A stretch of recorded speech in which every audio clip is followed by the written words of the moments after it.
ಅನ್ನಭಾಗ್ಯ ಯೋಜನೆಗೆ ಅನುದಾನದ ಕೊರತೆ. ಗೃಹಲಕ್ಷ್ಮಿ ಅನ್ನಭಾಗ್ಯ ಹಣ ಬಂದಿಲ್ಲ ಎಂದು ಸಾರ್ವಜನಿಕರು ಆಕ್ರೋಶ ಹೊರಹಾಕುತ್ತಿದ್ದಾರೆ. ಗೃಹಲಕ್ಷ್ಮಿ ಅನ್ನಭಾಗ್ಯ ಯೋಜನೆಗೆ ಅನುದಾನದ ಕೊರತೆ.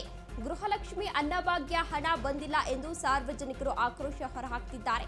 ಹಣ ಹಾಕೋಕೆ ಕಲೆಕ್ಷನ್ ಆಗಬೇಕಲ್ವಾ ಎಂದು ಡಿಕೆ ಶಿವಕುಮಾರ್ ಅವರು ಹೇಳ್ತಾ ಇದ್ದಾರೆ. ಗ್ಯಾರಂಟಿ ಯೋಜನೆಗೆ ಅನುದಾನ ಕೊರತೆ ಎಂದು ಡಿಕೆ ಶಿವಕುಮಾರ್ ಇದೀಗ ಹೇಳಿಕೆಯನ್ನ ನೀಡ್ತಾ ಇದ್ದಾರೆ. ಬೆಂಗಳೂರಿನಲ್ಲಿ ಡಿಸಿಎಂ ಡಿಕೆ ಶಿವಕುಮಾರ್ ಇದೀಗ ಈ ರೀತಿಯಾಗಿ ಹೇಳಿಕೆಯನ್ನ ನೀಡ್ತಾ ಇದ್ದಾರೆ. ಗೃಹಲಕ್ಷ್ಮಿ ಅನ್ನಭಾಗ್ಯ ಯೋಜನೆಗೆ ಅನುದಾನದ ಕೊರತೆ ಇದೆ ಎಂದು ಡಿಕೆ ಶಿವಕುಮಾರ್ ಅವರು ಹೇಳಿಕೆಯನ್ನ ನೀಡ್ತಾ ಇದ್ದಾರೆ. ಇದೇ ವಿಚಾರಕ್ಕೆ ಸಂಬಂಧಪಟ್ಟಂತೆ ಈಗಾಗಲೇ ಸಾರ್ವಜನಿಕರು ಆಕ್ರೋಶವನ್ನ ಕೂಡ ವ್ಯಕ್ತಪಡಿಸಿದ್ರು. ಆದಷ್ಟು ಬೇಗ ಹಣ ಹಾಕಬೇಕು ಎಂಬ ಒತ್ತಾಯವನ್ನ ಕೂಡ ಮಾಡಿದ್ರು. ಅದರ ಬೆನ್ನಲ್ಲೇ ಇದೀಗ ಹಣ ಹಾಕೋಕೆ ಅನುದಾನದ ಕೊರತೆ ಇದೆ ಎಂದು ಡಿಕೆ ಶಿವಕುಮಾರ್ ಅವರು ಪ್ರತಿಕ್ರಿಯೆಯನ್ನ ನೀಡಿದ್ದಾರೆ. ಬೆಂಗಳೂರಿನಲ್ಲಿ ಡಿಸಿಎಂ ಡಿಕೆ ಶಿವಕುಮಾರ್ ಅವರು ಈ ರೀತಿಯಾಗಿ ಹೇಳಿಕೆಯನ್ನ ನೀಡಿದ್ದಾರೆ.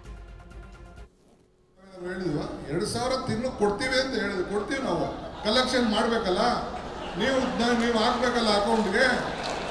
ನಾವೇನು ಯಾರಿಗೂ ತಪ್ಪಿಸೋದಿಲ್ಲ. ಏನು ಎಲ್ಲ ಹೇಳ್ತಾ ಇದ್ರು, ಒಂದು ಬಿಡಿಗಾಸು ಕೊಡೋಕೆ ಒಂದು ಕಾಳು ಅಕ್ಕಿನೂ ಕಡಿಮೆ ಆದರೂ ಬಿಡೋದಿಲ್ಲ ಅಂತ ಪಾಪ ಯಡಿಯೂರಪ್ಪರು ಹೇಳ್ತಾ ಇದ್ರು. ಅವ್ರು ಇನ್ನೊಬ್ರು ಹೇಳ್ತಾರೆ, ಗಂಡ ಅತ್ತೆ ಸೊಸೆಗೆ ಜಗಳ ತಂದಿಕ್ಬಿಡ್ತಾವ್ರೆ ಅಂತಿದ್ರು. ಯಾರು ನೀವೇ ತಾನೇ ಹೆಂಚಾರವ್ರು ಅದನ್ನೆಲ್ಲ ಯಾರು ಸೊಸೆಗೆ ಜಗಳ ತಂದುಬಿಟ್ಟಿದೀವ ನಾವು. 56,000 ಕೋಟಿ ಇಟ್ಟಿದ್ದೀವಿ. ಸೊ ಹಂಗೆ ನಿಮಗೂ ಮ್ಯಾನಿಫೆಸ್ಟೋಲ್ಲಿ NPS OPS ವಿಚಾರ ಇಟ್ಟಿದ್ದೀವಿ, ಪ್ರಾಣಿ ಇಲಾಖೆಯಲ್ಲಿ ಇಟ್ಟಿದ್ದೀವಿ. ಈಗ ಅಂಜುಮ್ ಪರ್ವೀನ್ಸ್ ಅವರ ಮುಖಂಡತ್ವದಲ್ಲಿ ಒಂದು ಕಮಿಟಿ ಕೂಡ ಮಾಡಿದ್ದೀವಿ. ಅದು ಕೂಡ ಅವರ ಸಿದ್ಧತೆ ಮಾಡ್ತಾ ಇದ್ದೀವಿ.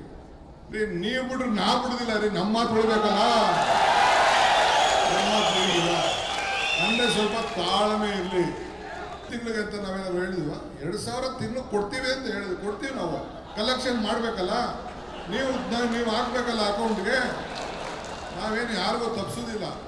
ಏನು ಎಲ್ಲ ಹೇಳ್ತಾ ಇದ್ರು, ಒಂದು ಬಿಡಿಗಾಸು ಕೊಡೋಕೆ ಒಂದು ಕಾಳು ಅಕ್ಕಿನೂ ಕಡಿಮೆ ಆದರೂ ಬಿಡೋದಿಲ್ಲ ಅಂತ ಪಾಪ ಯಡಿಯೂರಪ್ಪರು ಹೇಳ್ತಾ ಇದ್ರು.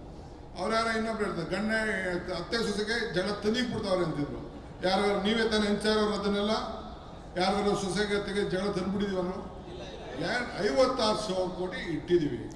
ಸೊ ಹಂಗೆ ನಿಮಗೂ ಮ್ಯಾನಿಫೆಸ್ಟೋಲ್ಲಿ NPS OPS ವಿಚಾರ ಇಟ್ಟಿದ್ದೀವಿ, ಪ್ರಾಣಿ ಇಲಾಖೆಯಲ್ಲಿ ಇಟ್ಟಿದ್ದೀವಿ.